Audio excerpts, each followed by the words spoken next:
just previewed the second session that looks at our topic, medieval or modern.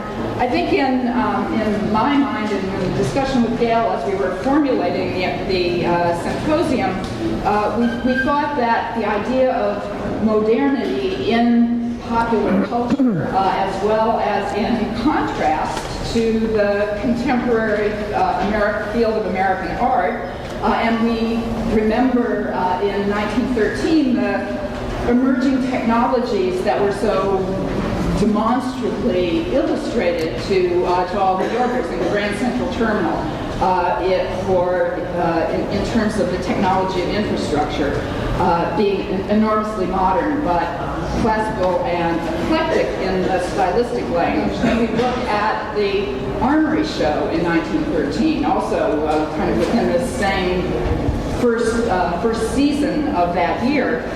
We see the introduction of a radical European modernism into a context of American architecture that caused a furor among the critics. And as we celebrate that exhibition, which will actually be that exhibition, which will be the subject of an exhibition in the fall at the New York Historical Society, I think we'll have more opportunity too to look at the world of American art, the emerging American modernism, and the place of architecture in that discussion.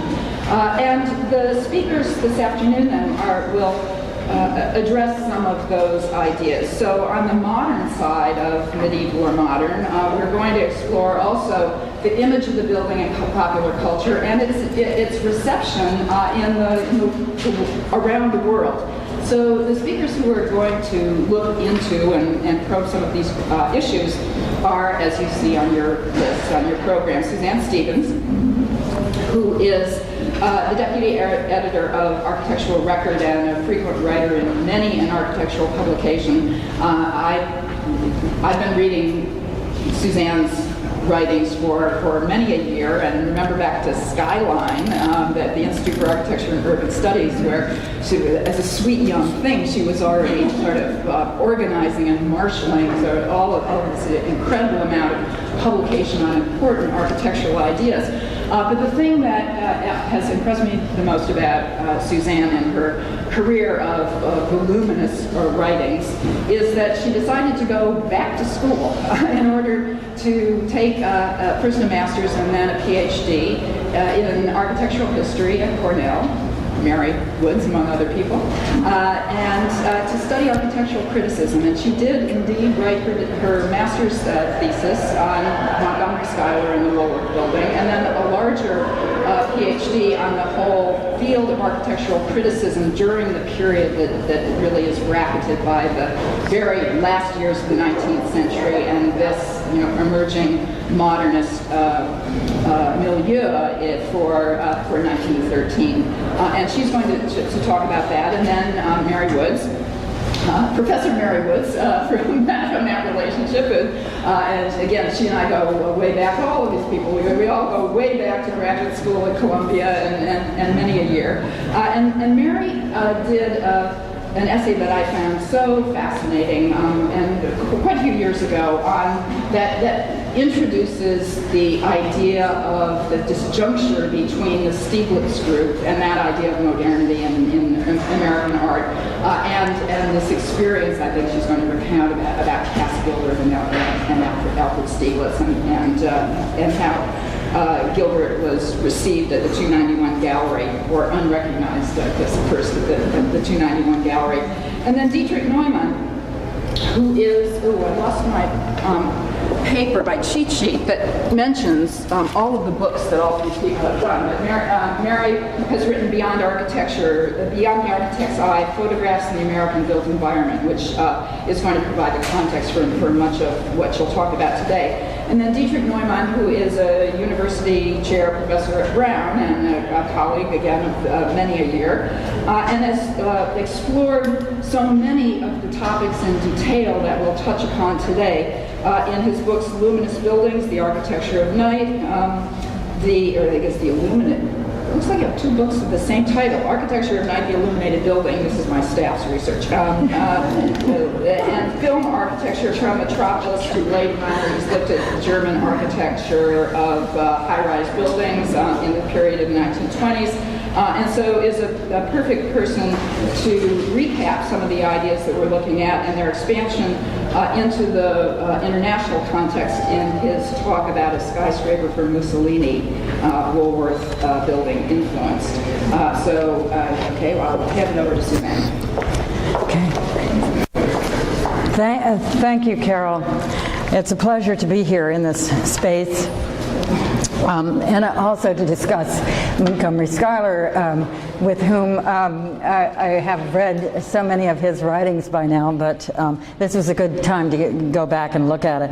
Between 1899 and 1913, Montgomery Schuyler had developed a remarkable cluster of articles on the commercial skyscraper, especially in New York City, where he lived and worked. Of the articles, 8 that I have been particularly interested in were written for Architecture Record, 2 were of a more general nature for Scribner's Magazine, and 1 was a special publication for the owner, Frank Woolworth, of the Woolworth Building. Montgomery Schuyler, who was born in 1843 and died in 1914, by the way, can you hear me? Okay? Okay. It's okay? Was not an architect. He was an English major from Hobart, and he arrived in New York and began working on the editorial staff of the New York World from 1865 to 1883, and then in the New York Times between 1883 and 1907. Many of his articles were not signed and have been attributed later, the New York Times in particular, and the World, by William Thorne in a dissertation. He was called one of the critics most consistently devoted to the subject of the tall office building during the late 19th century. His articles on the progressive architecture of the Chicago School were to eventually become famous, however, among those modernist critics, historians, and architects of the 20th century. He was lauded for his progressivism by Frank Lloyd Wright in 1914, and by Lewis Mumford, writing in Brown Decades, published in 1931.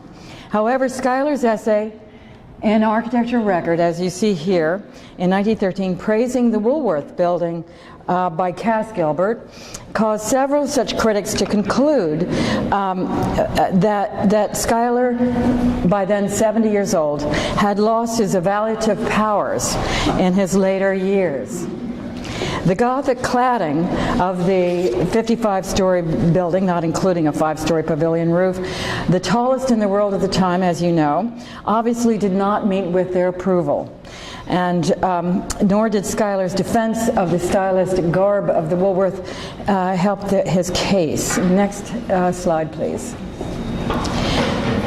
Henry Russell Hitchcock, writing in Hound and Horn in 1931, professed grave disappointment with Schuyler's critique of the Woolworth.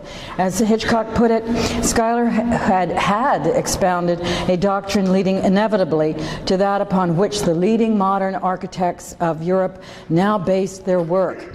Yet even he succumbed, Hitchcock wrote, in later life to the appeal of America's later and cheaper achievements.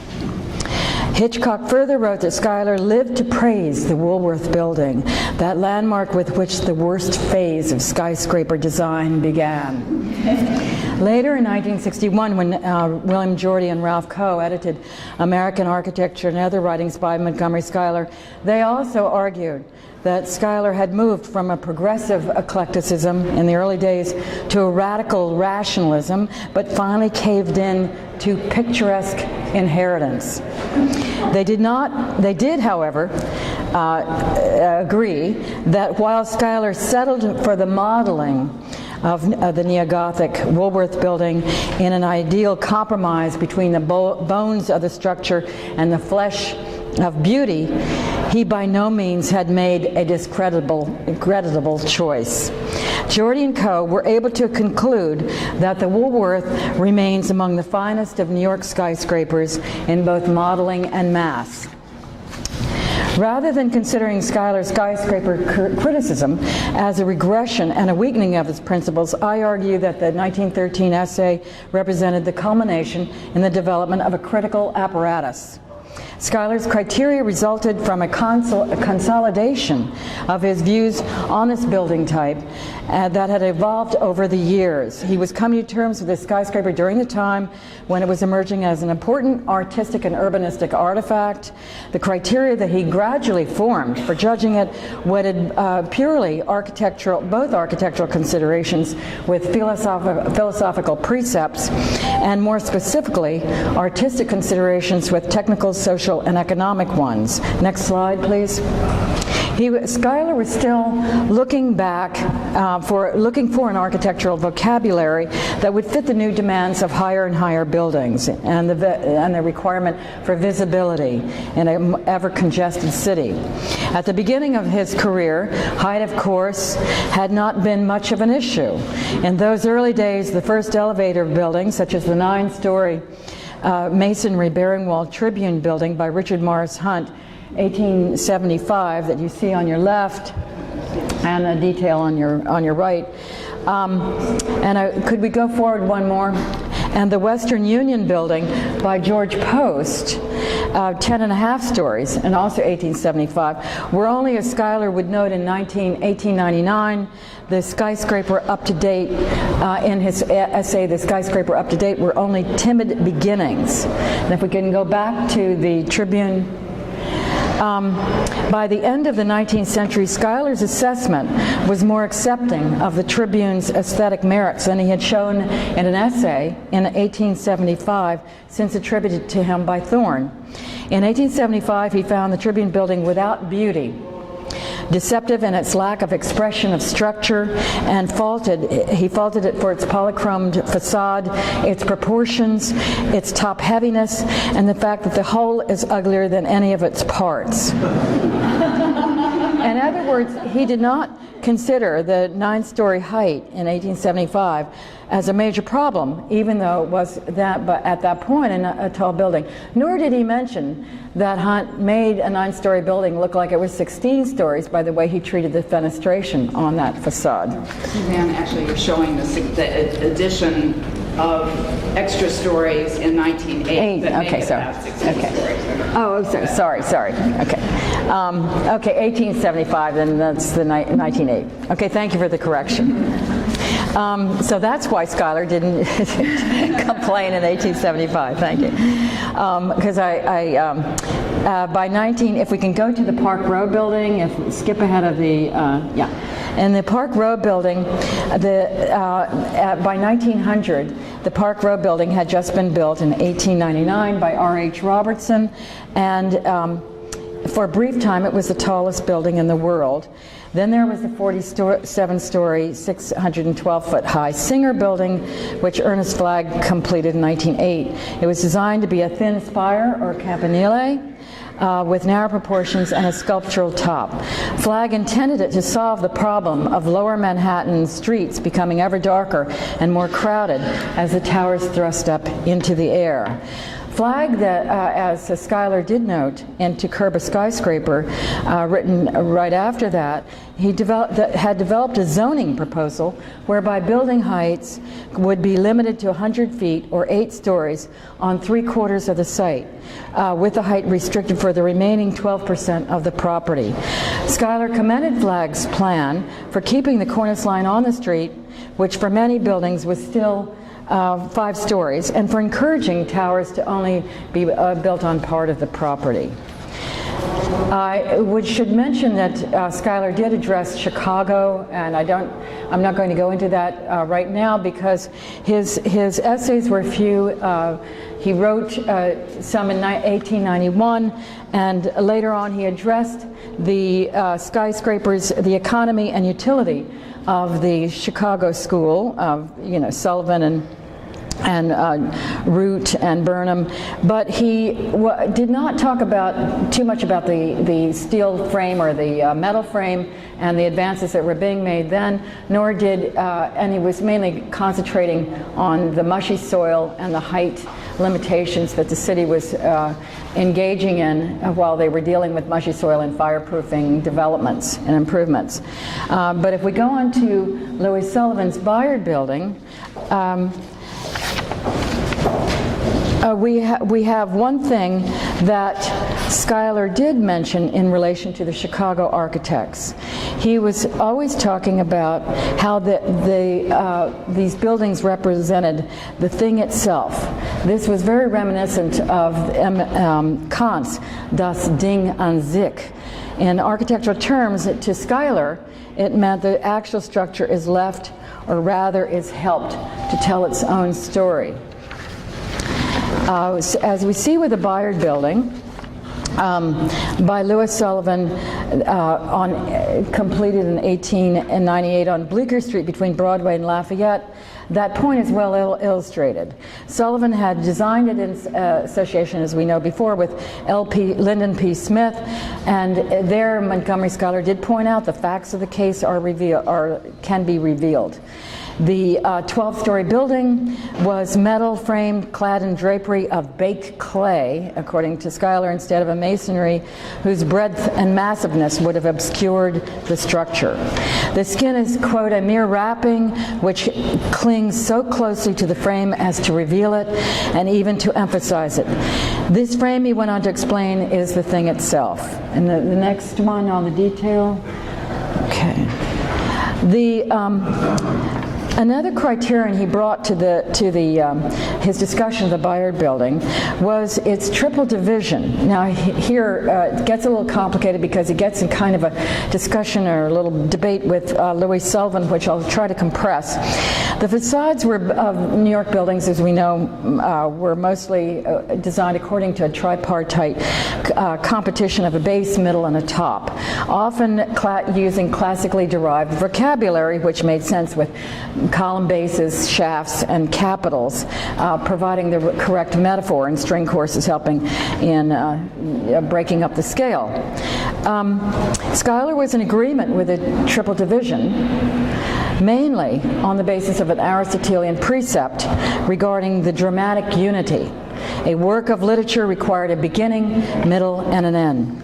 The precept from the father of criticism, he said, could be quite reasonably applied to the architectural work as well.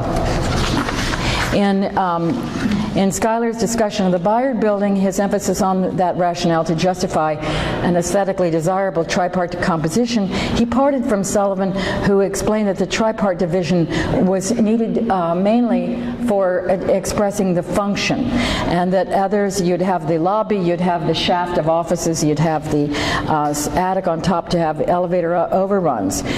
Sullivan, as many know, eschewed the columnar analogy, since it meant that these were conceived according to classical mathematical proportions. Yet Sullivan had to address the problem that the base of the skyscraper at the Bayard functionally only needed to be 1 story, while the column shaft could be 12 to 20 stories. Sullivan solved it by making the second floor, which is usually to be used for offices, part of the lobby. Schuyler disagreed with that, and he wrote in his essay, "I remember suggesting to Sullivan that that in fact only the ground floor, which could be said to be different in function from its successors, and that its inclusion of additional stories may have been inspired by an instinctive desire to obtain a base more proportional than a truly functional one." The functionalist model obviously was problematic for Schuyler, since the architectural expression would end up being somewhat dishonest.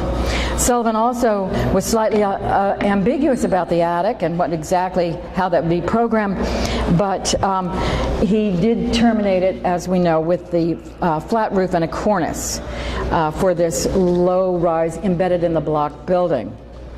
Interestingly, Schuyler's general adherence to the ideals of expressing structure and function, he acknowledged that the Bayard might strike some as ugly, We feel, he concluded, that the front is a true and logical expression of the structure. If we find it ugly notwithstanding, that may be our own fault. In spite of the tripartite elevation, the Bayard had a, quote, gauntness and attenuation that may not be easy for the eye to appreciate, he concluded. If we can see the next slide. Schuyler seemed rather accepting of Sullivan's methodology of crowning a building with a flat top. Only a few pages in this article after he had criticized Bruce Price for not designing a campanile-like top for the American Surety Building. To forbear a visible roof, Schuyler complained, meant that New York had no skyline. So if we go to the next slide. I actually should say image. I just can't get over this. Next image. No, keep it there. In the evolution of the skyscraper, Schuyler focused on the stages of the 1903 design process that had taken by Cyrus Eidlitz and Andrew Mackenzie with their scheme for the New York Times building.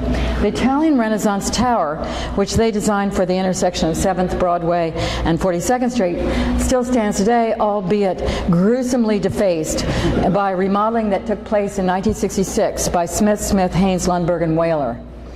In his 1903 essay, Schuyler dealt with a major determinant of the building's design, its island-like trapezoidal site, and how this site presented the unusual challenge that the building would be seen in the round instead of being embedded in a block.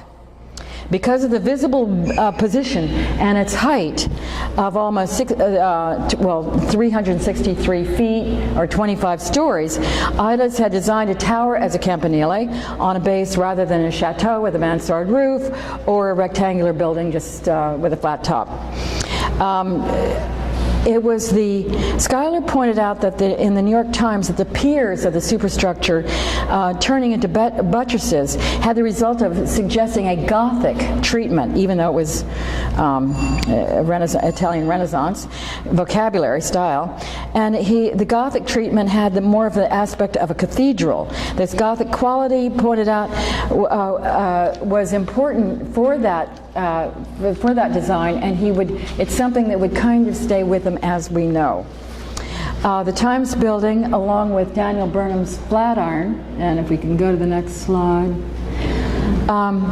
could be seen as these were both showing that skyscrapers are now becoming freestanding elements in the city landscape, standing out in a jumble of buildings. Now, Schuyler did address the Flatiron building, but in an anonymous way in his architectural aberrations, that he wrote for Architectural Record. And they were obviously, I said, unsigned, but they have since been attributed to him through a close reading by Helene Lipstadt. He chastised Burnham for designing, in this aberrations article, he chastised Burnham for designing a triangular building on a triangular site. He called it the most notorious thing in New York. Anyway, since Schuyler's evaluations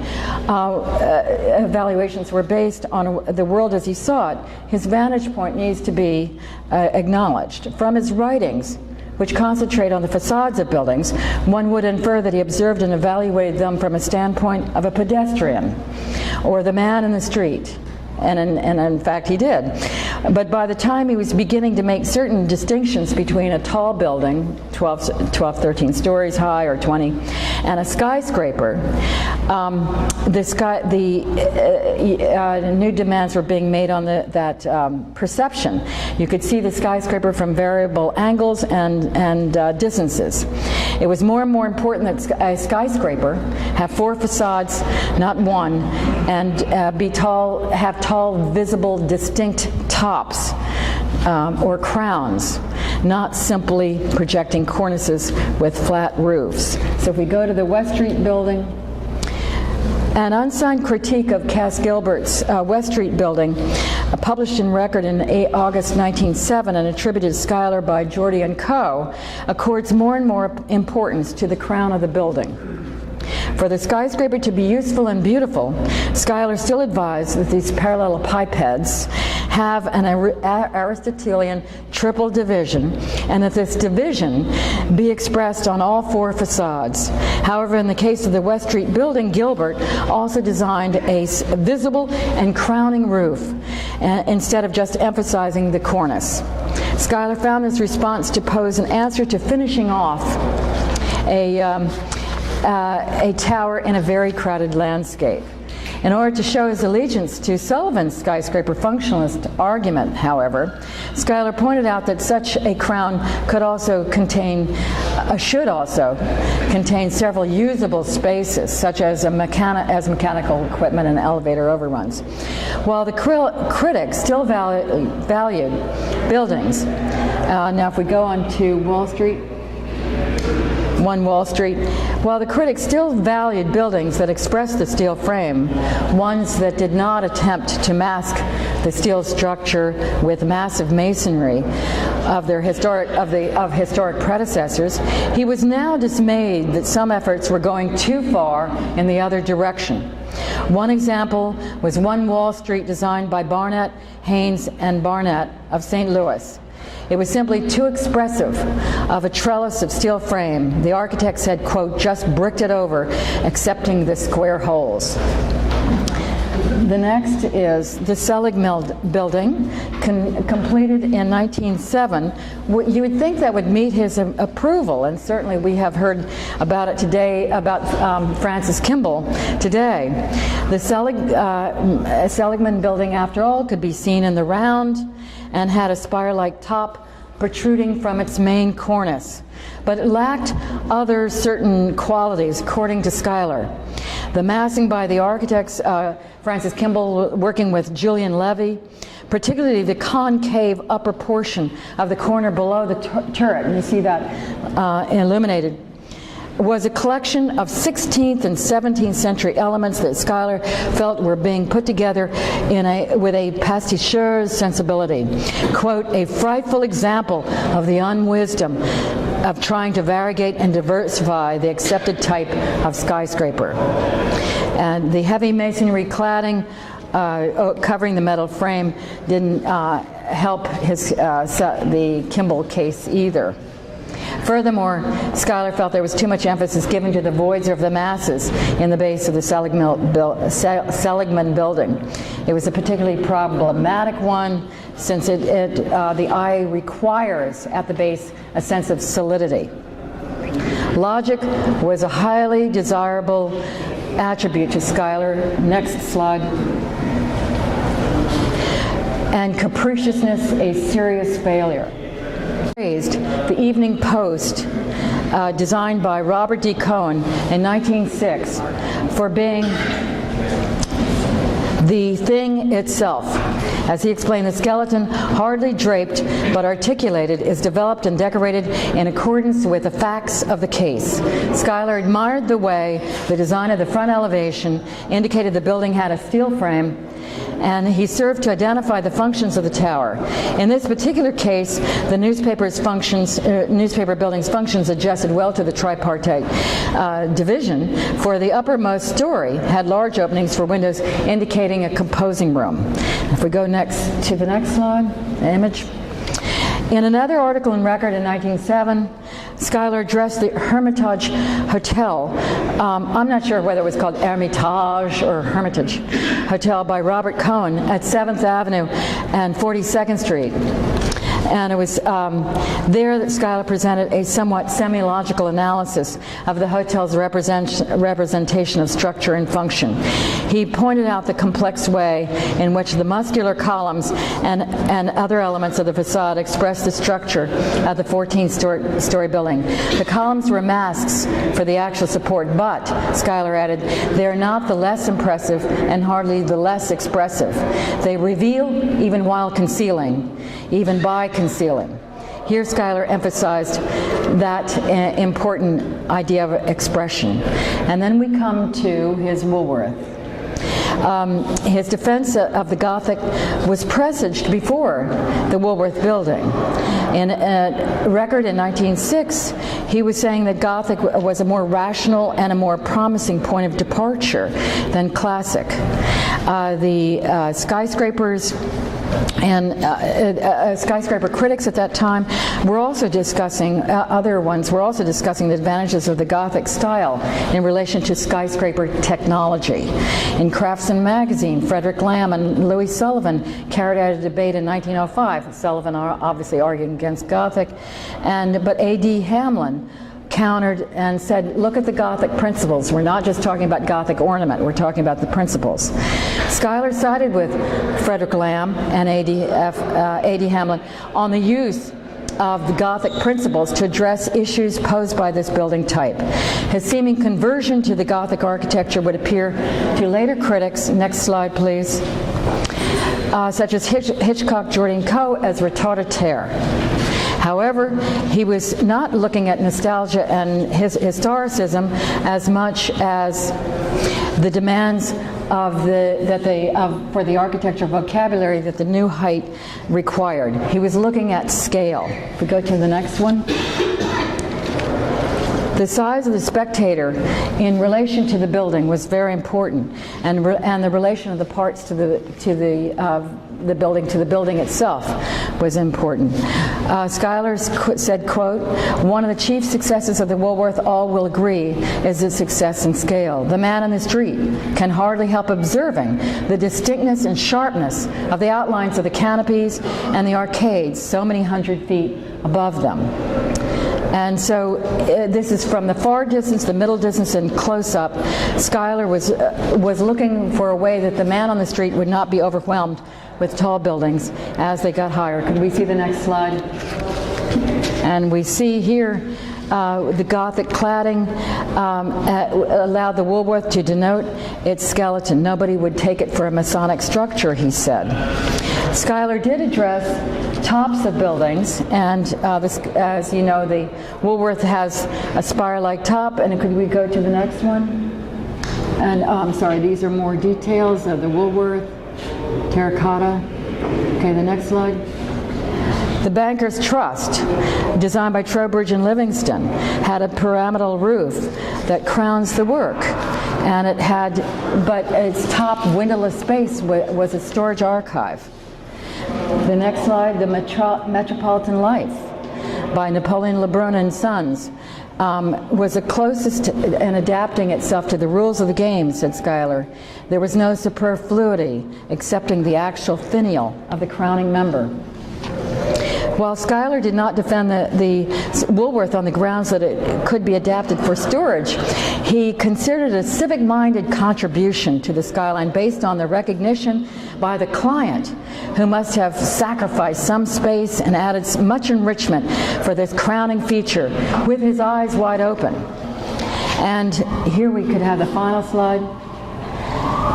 The compliment to the client, rather unusual in Skylars Criticism, was reiterated in a special publication on the Woolworth Building written by Schuyler in 1913 for Frank Woolworth. In this limited edition, Schuyler pointed out that many clients make a sacrifice to build a skyscraper. In this booklet, he said, from selected points of view, the Woolworth Building, of the Woolworth Building, notably down Beekman Street, where you get the upward shoot of the crystalline tower, you can see it's emphasized, its vertical linearity is emphasized. So its verticality was very important. Summing up the number of recent examples of skyscrapers, Schuyler named the Woolworth as the culmination of this new emerging building type. Thank you.